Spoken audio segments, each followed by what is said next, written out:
Admiral Catherine Morrison had commanded the largest naval fleet in American history, 500 ships, 60,000 sailors, and enough firepower to level entire countries. When the activation code came through on October 12th, Kate entered the sequence without hesitation. After all, she had been waiting 30 years for this moment. What nobody knew was that Kate Morrison wasn't working for America, and the code she just activated would turn the entire Pacific Fleet against their own homeland. The morning of October 12th began like any other day for the Pacific Fleet. 500 ships spread across 800 square miles of ocean, conducting the largest naval training exercise in American military history. Operation Iron Shield was designed to demonstrate American naval superiority to potential adversaries, while testing the fleet's coordination and combat readiness under Admiral Catherine Morrison's command. Admiral Morrison stood on the bridge of the USS Leviathan, the fleet's massive command vessel, watching her ships execute complex maneuvers with precision that had taken years to develop. At 55, she had commanded respect throughout the Navy as one of the most brilliant tactical minds of her generation. Her rise through the ranks had been meteoric, marked by exceptional performance in every assignment and an unwavering dedication to American naval supremacy. Which city in the world are you watching this video from today? Please subscribe and support us for more stories. The Pacific Fleet under Morrison's command represented the pinnacle of American military power. Aircraft carriers capable of launching 200 fighter jets, destroyers armed with guided missiles that could strike targets 1,000 miles away, and submarines equipped with nuclear weapons that could eliminate entire cities. The combined firepower under her direct control exceeded that of most nations' entire military forces. Morrison's naval career had begun 32 years earlier at the Naval Academy, where she had graduated first in her class and immediately distinguished herself as an officer with exceptional potential. Her early assignments had included tours on destroyers, cruisers, and aircraft carriers, where she had demonstrated tactical brilliance and leadership abilities that impressed every commanding officer she served under.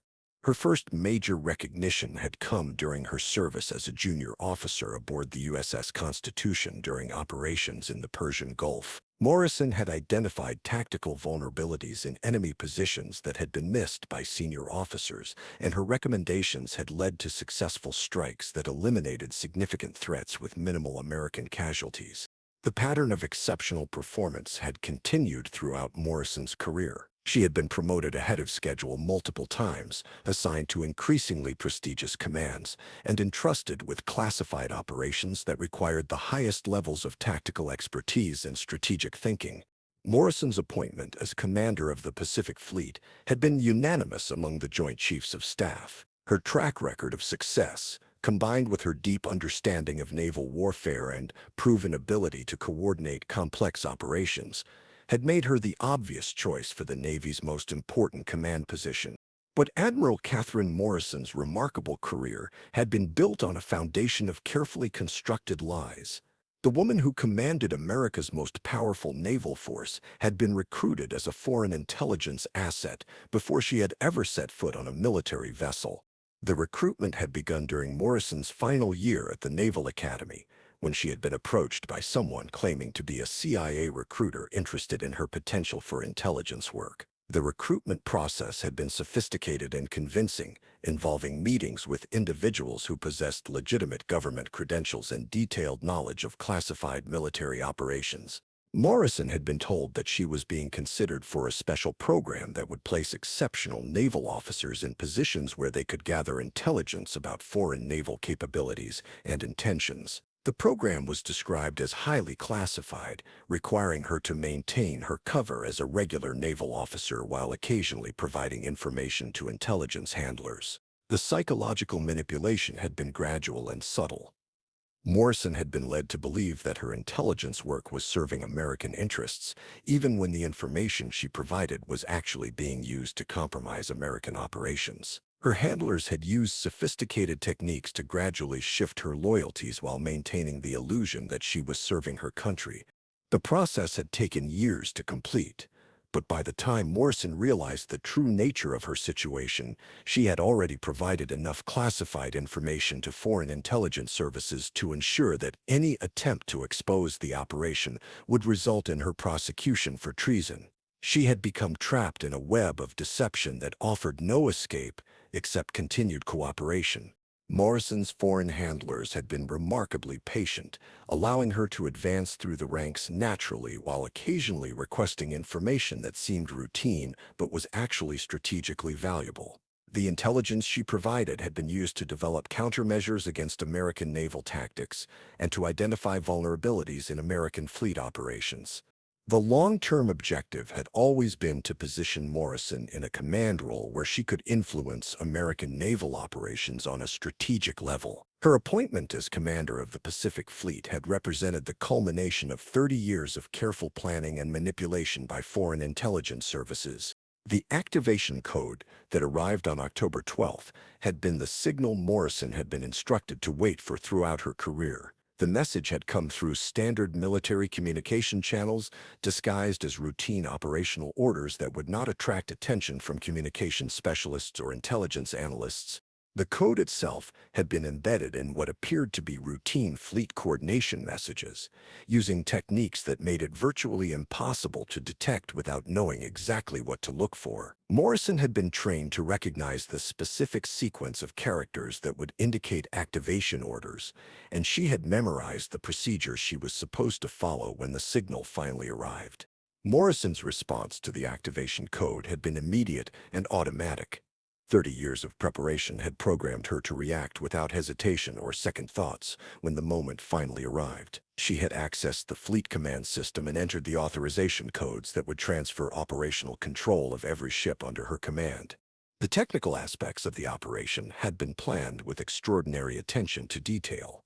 Morrison's access to fleet command systems had been legitimate, and the authorization codes she used were authentic military protocols that would not trigger security alerts. From the perspective of fleet personnel, Admiral Morrison was simply implementing routine command procedures during a training exercise. But the commands Morrison was implementing were not routine, and they were not part of the training exercise. The authorization codes she entered into the fleet command system activated dormant programming that had been embedded in the navigation and weapons control systems of every ship under her command. The embedded programming had been installed over a period of years through software updates and maintenance procedures that appeared to be routine system upgrades. Foreign intelligence services had recruited personnel within defense contractor companies responsible for military software development, and these assets had gradually inserted code that could be activated remotely to override normal ship operations. The sophistication of the operation was extraordinary. The embedded code had been designed to remain completely dormant until activated, making it impossible to detect during routine security scans or system diagnostics. When activated, the code would take control of navigation systems, weapons targeting, and communication equipment, while maintaining the appearance that ships were operating normally. Morrison watched from the bridge of the USS Leviathan as her activation commands propagated throughout the Pacific Fleet. On her screens, she could see confirmation signals from hundreds of ships as the embedded programming took control of their essential systems. Within minutes, every vessel in the fleet had been compromised, though their crews remained completely unaware that anything had changed. The first indication that something was wrong came from radar operators aboard ships near the fleet's perimeter. They began reporting unusual navigation patterns among vessels that should have been maintaining standard formation positions during the training exercise. Ships were beginning to turn toward new headings that didn't correspond to any published exercise protocols. The navigation changes were subtle initially, with individual ships making minor course corrections that could have been attributed to routine maneuvering or response to changing sea conditions. But radar operators with experience in fleet operations began to notice that the course changes were too coordinated to be coincidental. Morrison used her command authority to dismiss concerns about navigation irregularities, explaining that the unusual maneuvers were part of classified aspects of the training exercise that had not been disclosed to junior personnel. Her reputation for tactical innovation made this explanation credible to most officers who might have questioned the fleet's behavior. But Morrison knew that her window of opportunity was limited. Military analysts would eventually recognize that the fleet's movements were inconsistent with any legitimate training exercise, and communication with fleet headquarters would reveal that Morrison was implementing unauthorized operations. The embedded programming continued to execute its instructions, gradually repositioning the entire Pacific Fleet into attack formations that would be optimal for striking targets along the American West Coast. The process was designed to appear like a complex naval exercise until the final moments, when the true nature of the operation would become undeniable. Morrison's role required her to maintain the appearance of normal command operations, while the embedded programming took control of the fleet's essential systems. She continued to issue routine orders and respond to communications from subordinate commanders, creating the illusion that she was conducting a legitimate training exercise. The weapon systems of every ship in the fleet began targeting American cities and military installations along the Pacific coast. Los Angeles, San Francisco, Seattle, and San Diego were designated as primary targets, with naval bases, airports, and government facilities marked for immediate destruction. The targeting process was automated and proceeded without any visible indication that weapon systems had been compromised. The scale of the potential attack was unprecedented in American history. 500 warships armed with thousands of missiles could devastate the entire West Coast in a matter of hours. Major population centers would be destroyed, critical infrastructure would be eliminated, and millions of Americans would be killed or wounded in the opening moments of an attack that would cripple the country's ability to respond.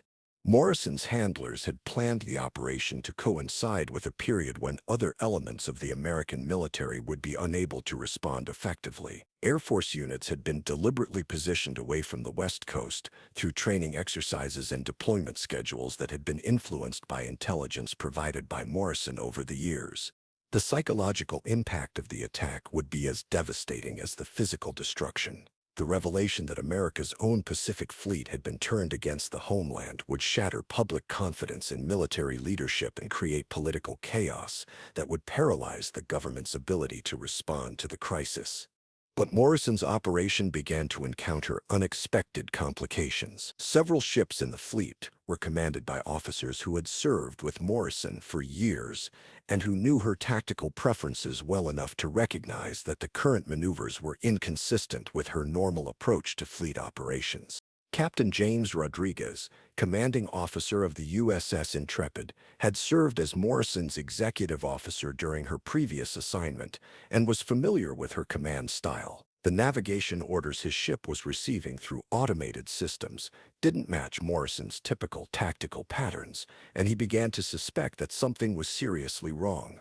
Rodriguez attempted to contact Morrison directly to clarify the purpose of the unusual maneuvers, but his communications were blocked by the embedded programming that had taken control of the fleet's communication systems. His inability to reach Morrison directly confirmed his suspicions that the fleet was not operating under normal command protocols.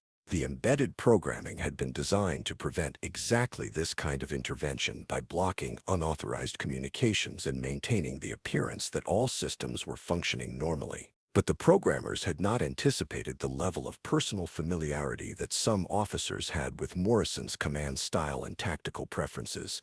Rodriguez made the decision to take his ship out of formation and attempt to re-establish independent control of his vessel's systems. The process required him to physically disconnect automated systems and assume manual control of navigation and weapons, a procedure that was extremely dangerous during fleet operations but necessary to prevent his ship from participating in whatever operation was being conducted.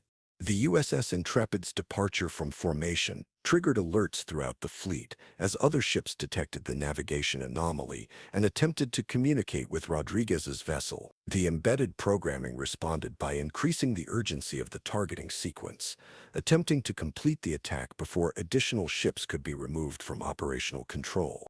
Morrison realized that her operation was beginning to unravel as more officers became aware that the fleet was not conducting a legitimate training exercise. She attempted to use her command authority to order Rodriguez to return to formation, but his refusal to comply made it clear that he suspected the true nature of the situation. The activation of weapon systems became visible to radar operators throughout the fleet as missile launchers and gun turrets moved into firing positions. The targeting of American cities could no longer be concealed, and officers aboard multiple ships began to understand that they were participating in an attack against their own country. Morrison's carefully constructed cover was destroyed as subordinate commanders demanded explanations for the fleet's aggressive posture toward American targets. Her attempts to maintain command authority were undermined by the obvious impossibility of explaining why the Pacific Fleet was preparing to attack American cities during a training exercise. The revelation that Admiral Morrison had betrayed her country sent shockwaves throughout the fleet, as officers struggled to understand how their trusted commander could have turned against America. The psychological impact was devastating, as 60,000 sailors realized that they had been unknowingly participating in an attack against their own homeland. Captain Rodriguez's decision to resist Morrison's commands inspired other officers to take similar action. Ship after ship began disconnecting from the automated systems that had been controlling their operations, with commanding officers taking manual control of their vessels to prevent participation in the attack. The process of regaining control was complicated and dangerous, requiring technical expertise that not all ships possessed. Several vessels remained under the control of the embedded programming, continuing to target American cities while their crews struggled to understand why their systems were not responding to manual commands. Morrison's options were rapidly diminishing as her operation collapsed. The element of surprise had been lost, and American military authorities were becoming aware that the Pacific Fleet had been compromised. Fighter jets were being scrambled from bases outside the West Coast to intercept the fleet if necessary. The embedded programming executed its final instructions, launching missiles from ships that remained under automated control. Hundreds of cruise missiles streaked toward targets along the American coast, while the compromised vessels continued to target additional cities and military installations. But the resistance from loyal officers had reduced the scale of the attack significantly. Instead of 500 ships participating in a coordinated assault, only a fraction of the fleet remained under hostile control. The attack that should have devastated the West Coast was limited to strikes against a smaller number of targets. American missile defense systems engaged the incoming threats, intercepting many of the missiles before they could reach their intended targets. The damage was severe but localized, with several military installations and infrastructure targets destroyed but major population centers largely protected. Morrison's arrest was swift and decisive. Marine security personnel aboard the USS Leviathan took her into custody as evidence of her treason became undeniable. The woman who had commanded America's most powerful naval force was revealed to be one of the most dangerous traitors in American history. The investigation that followed Morrison's arrest revealed the full scope of the foreign intelligence operation that had placed a hostile agent in command of the Pacific Fleet. The sophisticated nature of the recruitment, the embedded programming, and the long-term planning involved in the operation shocked intelligence analysts who had believed such penetration was impossible. The damage assessment revealed that Morrison's 30-year career as a foreign asset had compromised numerous American naval operations and provided adversaries with intelligence that had cost American lives in conflicts around the world. Her betrayal had been far more extensive than just the attack on American cities. The Pacific Fleet's recovery from Morrison's betrayal required months of investigation and system restoration. Every ship had to be examined for additional embedded programming, and hundreds of officers had to be questioned about their knowledge of Morrison's activities and their responses during the attack. The psychological impact on fleet personnel was profound. The revelation that their trusted commander had been working for foreign powers destroyed confidence in military leadership and created suspicion about other officers who might have been similarly compromised. Morrison's trial became one of the most significant treason cases in American history. The evidence against her was overwhelming, and her conviction was inevitable, but the trial also revealed the sophisticated techniques used by foreign intelligence services to recruit and control American military personnel. The security reforms implemented after Morrison's betrayal included enhanced background investigation procedures, improved monitoring of personnel with access to critical systems, and technical measures designed to prevent the kind of embedded programming that had made the attack possible. Admiral Catherine Morrison had indeed commanded the largest naval fleet in American history, but her 30 years of service had been a carefully constructed lie designed to position her for the ultimate betrayal of her country. The activation code she had entered on October 12th had been the signal she had waited decades to receive, and her response had nearly resulted in the most devastating attack on American soil since Pearl Harbor. The 500 ships of the Pacific Fleet had turned against America, not because of foreign invasion or technical malfunction, but because the woman commanding them had never been loyal to the country she had sworn to serve. Morrison's betrayal demonstrated that the greatest threats to national security sometimes come from within, hidden behind uniforms and oaths that mean nothing to those who have already chosen their true allegiance. The code that changed everything had been only 12 characters long, but its activation had revealed a conspiracy that had taken 30 years to develop and had nearly succeeded in turning America's greatest naval force into its deadliest enemy. Admiral Morrison's patience had finally been rewarded, but not in the way she had expected. Her moment of triumph had become her final defeat, and the fleet she had commanded in service to foreign powers would remember her only as the traitor who had nearly destroyed the country she had pretended to serve.